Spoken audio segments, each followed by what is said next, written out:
Tras la radiante claridad del día, la puesta del sol tiene en Sitges poéticos matices. Las luces hacen danzar sus reflejos sobre el agua y ya en la noche comienza el juego misterioso de la luna.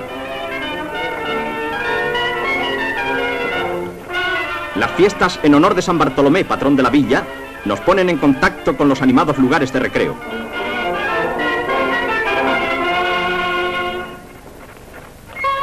Se recorta sobre el cielo la silueta inconfundible de la iglesia parroquial, mientras las comparsas recorren las calles antes de que comiencen los juegos de artificio.